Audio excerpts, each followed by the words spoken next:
যে কাজ করলে রিজিকে আসমানি বারাকা আসে, এর এক নাম্বার হচ্ছে তাকওয়াল্লাহ, আল্লাহর ভয়।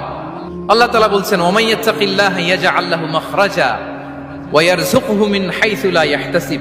যে আল্লাহকে ভয় করে, যে আল্লাহ সচেতন, আল্লাহ তাকে মাখরাজ, মাখরাজ মানে কি জানেন? ওই যে এক্সিট লেখা না এদিকে, এই এক্সিটকে আরবিতে বলে মাখরাজ, মানে কোথাও আটকাবেন না, বের হওয়ার রাস্তা আছে, কোথাও আটকাবেন না, বের হওয়ার রাস্তা আল্লাহ তাআলা অ্যারেঞ্জ করে দিবেন। You will have the way out from crisis. ক্রাইসিসে পড়লে, সংকট মোমেন্টে আল্লাহ তাআলা ওখান থেকে এক্সিটের ব্যবস্থা আপনাকে করে দিবেন। ওয়া ইয়ারযুকহু মিন হাইসু লা ইয়াহতাসিব, এমন জায়গা থেকে আল্লাহ তাআলা রিজিকের ব্যবস্থা করবেন যে সে কল্পনাও করে নাই। এরকম অনেক সময় হয় না যে আমি ভাবিও নাই যে এখান থেকে আমার রিজিকের বন্দোবস্ত হতে পারে, কোত্থেকে যে রিজিক চলে আসলো। এরকম জীবনে মাঝে মাঝে হয় কি হয় না? ব্যবস্থা করেন কে? যারা আল্লাহ তাআলাকে ভয় করে, যারা আল্লাহ সচেতন।